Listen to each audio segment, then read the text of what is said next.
we've only got one American on this show, but which isn't usual for Friday. But we're American news heavy this week because Daniel Benson is reporting that a new US men's team led by none other than George Hincapie is in the works for 2026. They have plans for a Girona base, because where else? And they're apparently going to have a roster of 20 riders. Dane, how excited out of 10 are you? And how out of 10 are you expecting this amounts to something real? Excited, I'd say maybe 8. And wow. I also think there is a pretty good chance it will amount to something real based on the fact that they're attempting to become a European team. Because that's the big thing that always holds these teams back is they want to straddle the Atlantic. They want to be both a U.S. crit squad, race. Well, I mean, half those races are gone. Yeah.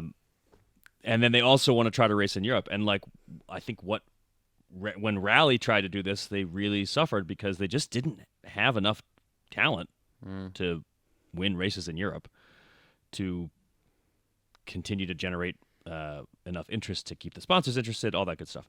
And I think this is potentially a different story if they're going to be based in Europe. I think there's still going to be the question of talent. I think they're probably going to try to have American riders, and a lot of the good American riders are spoken for. And there was a time when if you were a young American rider, you might look to come up with a U.S. Conti team. Now I think if you're a good American rider, you're going to go to the Quick Step development team, for instance, that we just talked about, or Visma or UAE. That's where you're trying to sign. So that it's a little bit harder, I think, to attract those riders to an American team. But yeah, if you're European focused, that's the only way to really make it at the second division, which is pretty tough. Yeah, we'll see who they actually sign. Benson's got a few names mentioned, and I'm curious to know whether those guys would be actually good enough to win enough at the level that they're trying to race at. We'll see. I think it's exciting. Those guys? I missed that bit of the report. So he has connected.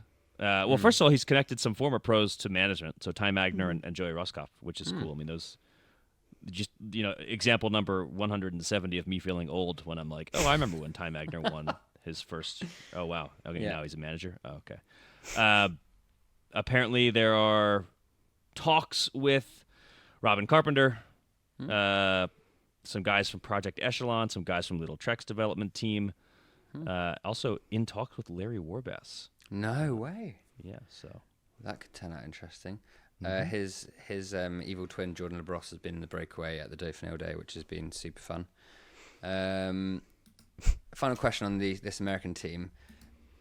Don't know who the backers are yet. Don't know who the sponsors will be. If it could be any American company, Dane, to sponsor a cycling team, who would you want it to be? I mean, this is a softball. I'm loving this question. It's the easy answer. It's McDonald's all the way.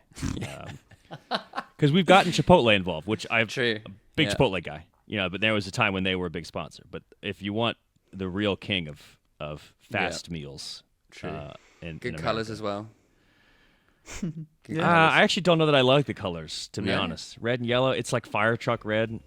Would you have them? It would stand out in McDonald's the peloton, socks? for goodness sake. Yeah, I mean, why not? Go all in. Yeah, that'd be great. Yeah.